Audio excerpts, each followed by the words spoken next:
Un petit air de jazz à l'intérieur et la foule des militants et sympathisants dehors. Hier soir, le candidat Gérard Collomb a inauguré son local de campagne, rue de la République à Lyon. Nous commençons la campagne. Il y a 55 jours pour faire campagne. Nous allons essayer de le faire à un rythme soutenu. Nous voulons aller dans tous les arrondissements, dans tous les quartiers pour présenter nos projets et donc montrer que la vision globale de la ville s'articule au niveau du quotidien pour l'ensemble des Lyonnaises et des Lyonnais. Et cette fois, Gérard Collomb sait qu'il est favori. Nous sommes aujourd'hui les favoris des sondages.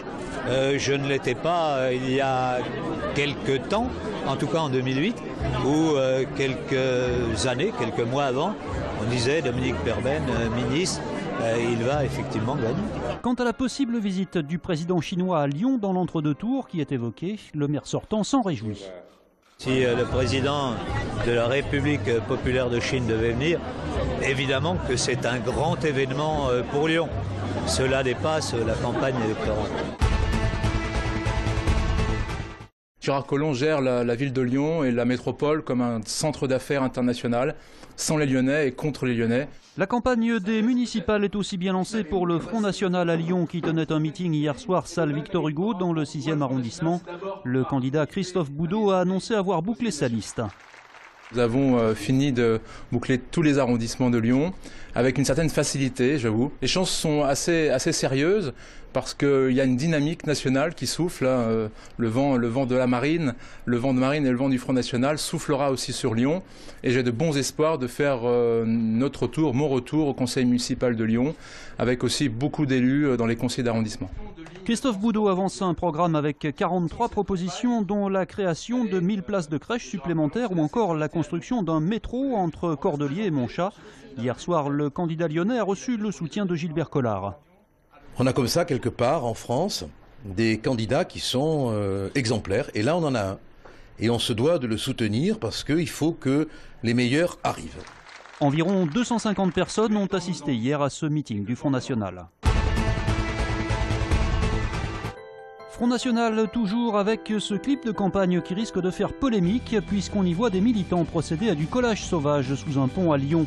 Contacté à ce sujet, le FN affirme que des affiches d'autres partis sont aussi régulièrement collées à cet endroit et évoque une tolérance. Mais la préfecture précise que l'article L90 du code électoral prévoit une amende maximum de 9 000 € pour l'affichage en dehors des emplacements réservés. Les cas de gale sont en recrudescence en Rhône-Alpes. En 2012, on en dénombrait 162 dans la région. 200 ont été signalés en 2013 et depuis le 1er janvier dernier, 24 cas ont déjà été rapportés à l'Agence régionale de santé.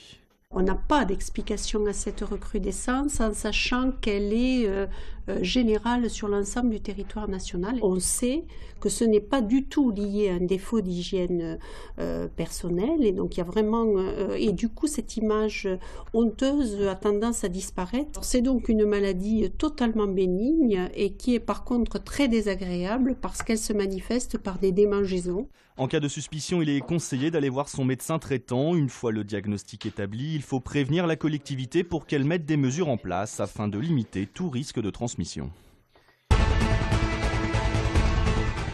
Peut-être un espoir pour les Citel. Ce matin, des représentants syndicaux ont été reçus à la préfecture.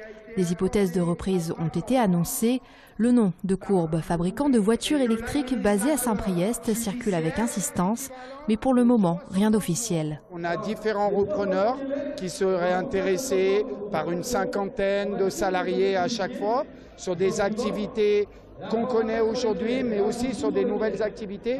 Mais malheureusement, aujourd'hui, on n'a aucune information supplémentaire. Derrière les sourires, l'inquiétude est bien là, car l'avenir est encore très incertain pour les 420 employés, dont 370 sont toujours en chômage partiel.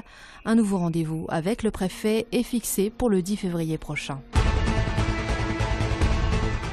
Vous voyez qu'il n'a pas hésité à déchirer, à couper, enfin, etc.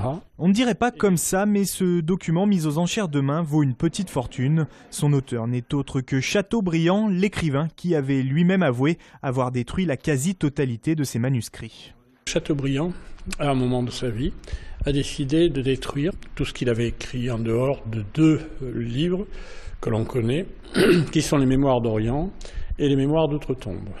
Celui-ci serait donc le troisième, rédigé en février 1816. C'est un article qui encense l'Académie française où Chateaubriand a siégé. Il l'avait confié à un ami, membre lui aussi de l'Académie. Personne ne soupçonnait donc son existence.